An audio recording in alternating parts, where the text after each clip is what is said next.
Lupin III: Legend of the Gold of Babylon is the third animated Lupin movie released in theaters in July 1985, just as Lupin III Part 3 was beginning to wrap up its broadcast run. A joint production between Toho, TMS, Nippon TV, and Yomiuri TV, many of the same staff from Part 3 worked on both the show and the movie at the same time. As it was the currently airing Lupin anime, Lupin once again donned his pink jacket for the movie, the only time he's done so for a theatrical release, and the last time he's done so period, except for occasional references and callbacks. Fitting with the tone of Part 3, Gold of Babylon emphasized fun and excitement while not being nearly as psychologically deep as Mystery of Mamo, nor as emotionally deep as Castle of Cagliostro. Instead, it took the same silly, campy tone of the show and put it on the big screen, a move that makes complete sense in hindsight. Though that's not at all what Gold of Babylon could have been, as this film has a surprisingly interesting history to it. The producers approached Hayao Miyazaki to write and direct another Lupin film, but he declined as after Cagliostro, he felt that he had nothing more to contribute to the series. Plus, he was busy with other projects at the time, and as such, didn't need to go back to the character he had effectively left behind. He did, however, suggest a potential candidate in Mamoru Oshii. Nowadays, Oshii is famous for his trippy science fiction films, including the Patlabor movies and, of course, Ghost in the Shell. At the time, though, he was known for directing the Urusei Yatsura series and Dallos, the latter of which is considered the first ever OVA. Because of his solid resume, TMS asked Oshii to pitch a story for the film, and whatever they were expecting from him, I doubt they could ever anticipate the concept he'd present. We don't know a lot of concrete details about this pitch, as it never went past the initial stages, but we do know that Dot Hack and Ghost in the Shell writer Kazunori Ito, Neon Genesis Evangelion creator Hideaki Anno, and Final Fantasy character and logo artist Yoshitaka Amano were brought on board during pre-production. It went in a far more eccentric direction than other Lupin stories, taking a heavy psychological thriller angle. It's centered around an architect who constructs a Tower of Babel in the middle of Tokyo and then leaps to his death from its peak, as well as the alleged fossil of an angel which acts as Lupin's target. Apparently, Lupin himself would barely be seen in this story at all, and it's commonly believed that he would eventually discover that he is a fictional character and then try to steal his false reality. Even just scratching that surface, it is obviously far more complicated and weird than anything the Lupin series has ever done, and that's saying something considering how ludicrous this anime can get. While we can't really judge a proposal we don't have the full details about, it seems like it would have been too confusing and existential for most Lupin fans. The producers were understandably very skeptical and passed on this proposal, and Oshii eventually left the film as he had no other ideas for it. The story of Oshii's Lupin film is a fascinating one, and if you want to learn more about it and its influence, I recommend checking out Matteo Carona's post on the history of Oshii's Lupin that goes more in depth. Link to that is in the description.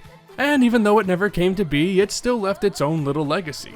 Oshii reused many concepts from his Lupin pitch in his later works, such as Urusei Yatsura 2, Beautiful Dreamer, the Patlabor movies, and chiefly Angel's Egg.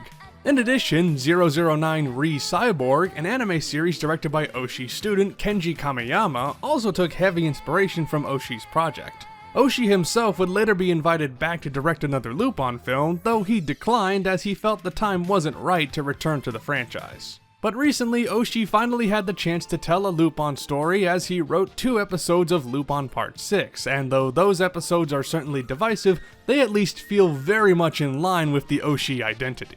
But back to Gold of Babylon. After Oshii left, the producers hired Yoshio Urasawa, who wrote for Lupin Parts 2 and 3, to draft the film's story. Midway through production, however, he dropped out due to difficulties with the script, and Lupin Part 2 and Mystery of Mamo writer Atsushi Yamatoya was brought on to finish the screenplay.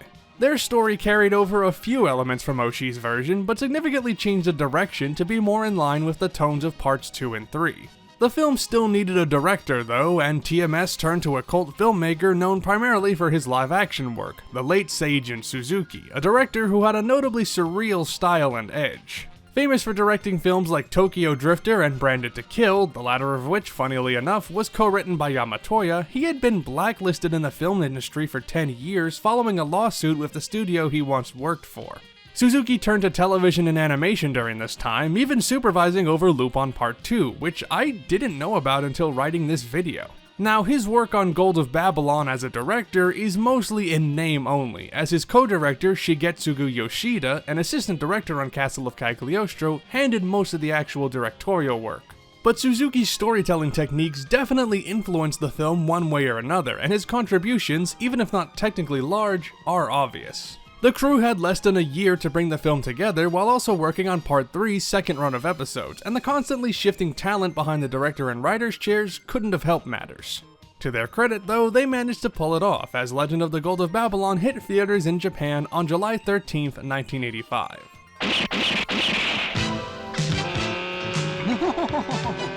ご存知インターナショナルルパン三世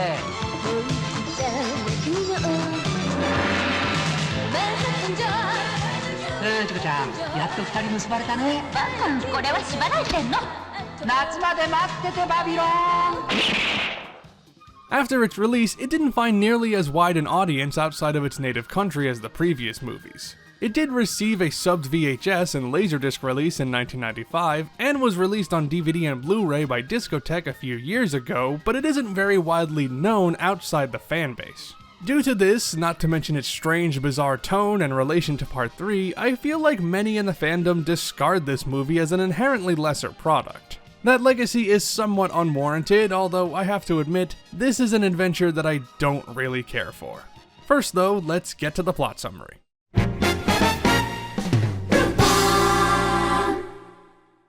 Legend of the Gold of Babylon begins with Lupin in New York City pursuing leads related to the lost gold of the ancient civilization of Babylon. Supposedly, the gods of Babylon collected and then lost a cache of gold before the empire collapsed, and the treasure has been sought after by kings, dictators, and treasure hunters throughout the generations. Curiously, a series of inscriptions related to the treasure were discovered in New York, and Lupin travels across the world from Paris to Baghdad to find the secret treasure of Babylon. Hot on his trail is the New York Mafia, led by boss Marciano and enforcer Kowalski, who are also pursuing the gold.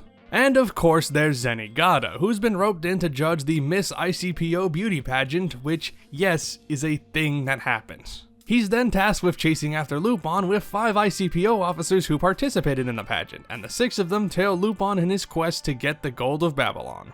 Even for how simple this film is compared to Mamo and Cagliostro, it still has a number of plot threads that don't so much intersect as they do exist around each other. I'll explain in a bit, but a lot of these elements seem half-baked when you consider them as part of a unified story. There's the hunt for the gold, but a number of subplots are also thrown in that feel like padding. The ICPO ladies get fed up with Zenigata, so abandon him in the desert, but it isn't properly set up, so it feels like it comes out of nowhere. One of these women, Xin Zhao, falls in love with Goemon and vice versa, but this is barely given any attention beyond a passing mention or joke. The Mafia guys are comically inept, and while their scenes are funny, they feel very inconsequential in the grand scheme of things. Many of these issues can be traced back to the rushed production, and had the film been given more time to cook, I'm sure these aspects would have been more developed. So what is the secret behind the Gold of Babylon? Well, it's aliens. See, there's this old woman named Rosetta who follows Lupin around throughout the movie, constantly singing about Babylon and declaring her love for Lupin. She claims to have been involved with historical figures over the millennia, but otherwise acts very vague and mysterious. When Lupin finds a golden griffin statue inside the ruins of what's said to be the Tower of Babel, he sees a vision of Rosetta explaining that A, she's an alien who is sent to Earth every 76 years on Halley's Comet by a force she calls God, and B, the real Gold of Babylon is actually under another Tower of Babel located underneath Madison Square Garden. The story is that this god dropped this tower of gold as they attempted to bring it into the heavens, but honestly, the movie isn't really concerned with story details like that as much as it is visuals and animation. While I appreciate that the film wants to be a strange, fun-filled sci-fi romp, it doesn't focus nearly enough on getting the basic story right. Had it paid more attention to that and built a solid foundation first, I might be able to get more invested in it, but as it is, it's too haphazard for me to enjoy. Also, this movie has a shot that seems to confirm that Lupin is naturally bald and just wears a hairpiece all the time, I guess? That's good to know. Essentially, Gold of Babylon almost feels like an hour and 40-minute episode of Part 2 or 3 rather than a grand cinematic adventure. Those shows had their share of outlandish and ludicrous concepts, and this fits right in with them. The issue is that while those stories can be tolerable, even sometimes good when told in a 24-minute condensed TV episode, this one doesn't have enough lifeblood in it to support its longer length. And believe me, I'm not trying to dismiss this movie just because it involves supernatural stuff. Even if I don't typically like that side of Lupin, I'm willing to accept it if it integrates those elements well, and in my eyes, Gold of Babylon does not integrate those elements well. Just to be less negative for a second, I do like that this film actually revolves around stealing and treasure hunting this time around. After Mamo and Cagliostro, where thievery plays very little into the plot, this is a refreshing change of pace. Gold of Babylon is primarily focused on being a fun adventure above all else, and I appreciate how it sticks closer to the series' roots. But structurally, the film is a mess, bouncing from scene to scene with little rhyme or reason. Paul Jensen said it best in his review for Anime News Network, where he pointed out that the scenes, quote, compete with one another for the audience's attention. None of the scenes feel like they gel with each other, and the movie is assembled in a way that feels as if it wasn't fully plotted out correctly. A lot of these scenes are enjoyable to watch, make no mistake, but combined together as they are, it just doesn't work. That also leads to a number of pacing problems, with scenes dragging on for way too long as if they're drawing things out rather than contributing anything meaningful. It takes about 20 minutes for us to get the first real hints of the story, and everything up to that point feels like a distraction. Like, that motorcycle chase is cool and all, but there's no reason for it to go on for as long as it does. If it's trying to set the tone, it sort of works, but the movie could be doing more important things. Tonally, it takes a shift away from the philosophical musings of Mamo and the gentle adventure of Cagliostro and goes far sillier and wackier. There's a lot of straight up Looney Tunes shenanigans in this one, way more than the last two movies. In a weird way, it feels more like strange psychokinetic strategy, as both spend more time developing each scene with gags and zany lines instead of creating a long-form story. One of the consequences of this, though, is that Gold of Babylon doesn't develop its characters in any meaningful way.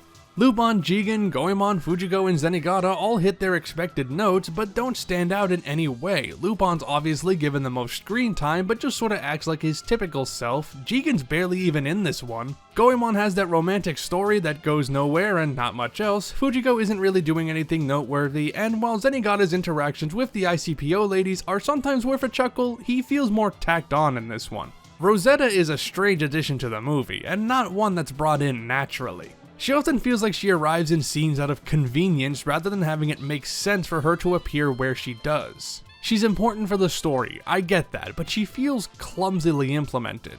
Same goes for the ICPO girls, who, I'm just gonna say, could be cut from the movie and nothing would change. None of them contribute anything meaningful, with Shinjiao maybe being the exception with that Goemon romance, but as I said, that isn't given nearly enough time to blossom.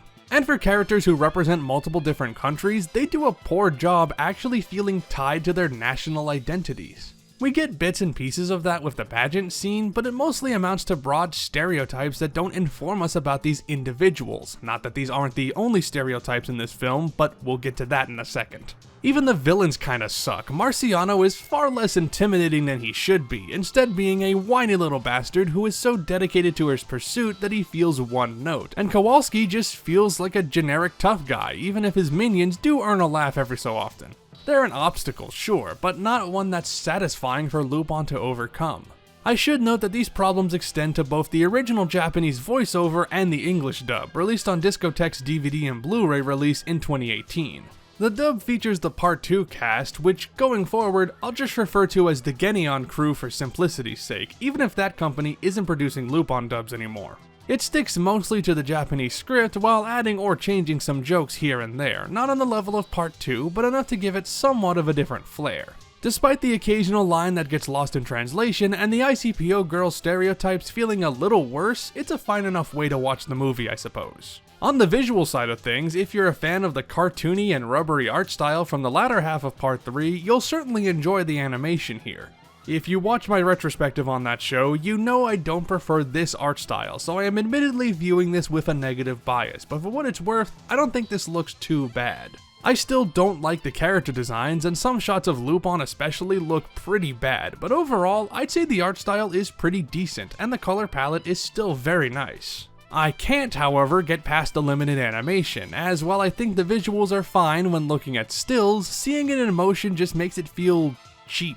As it shared most of its staff with Part 3, including the show's director, Yuzo Aoki, the animation style inevitably takes a lot from that series, including the inconsistent quality. This can vary from scene to scene, and since I don't have financial figures for this film in front of me, I can't judge how big of a budget the animators had to work with. But I wouldn't be surprised if TMS had to squeeze some money away from the animation department, because on the whole, it feels a lot stiffer compared to Mamo and Cagliostro. And while I can forgive less intricate movements in a TV show, I can't accept that for a movie.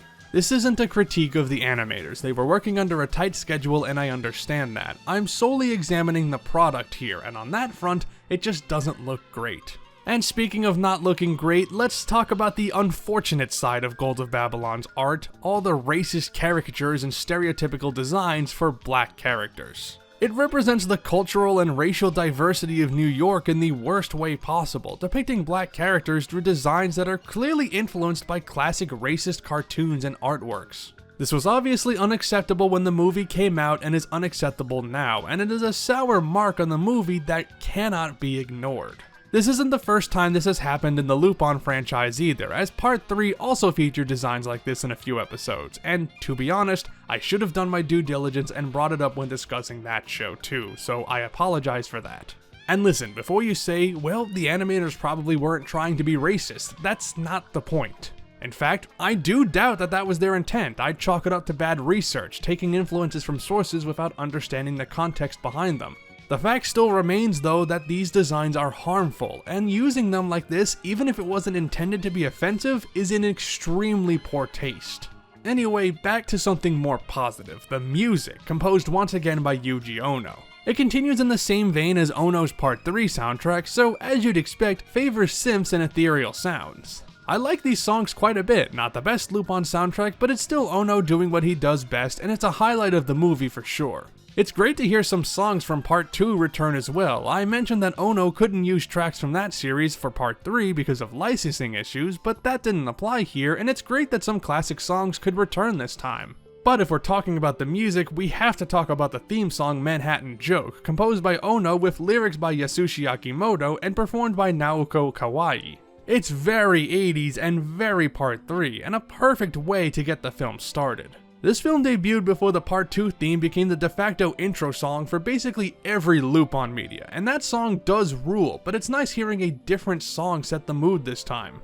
It's one of the few things I can really appreciate in Legend of the Gold of Babylon because while it has a few cool ideas and some scenes are pretty fun, it's too muddled by its own ambition and suffers under the weight of its lofty scope. All it really has going for it is how bizarre the story is, but really, I don't even think it's that strange compared to some episodes of Parts 2 and 3. I vastly prefer Mamo's surrealness compared to this movie's, as that adventure fully embraced how odd it was while still telling a fantastic story. At best, Gold of Babylon is a mildly entertaining adventure stretched over way too long a runtime, and at worst, it's a clunky, uninteresting mess. That said, if you're a fan of Part 3's art style and like a more cartoony version of Lupin, then this is the version for you. I may not care for it myself, but I know Gold of Babylon has its fans out there, and if you happen to be one of them, well, then more power to you. I just hope you understand why I don't like it personally.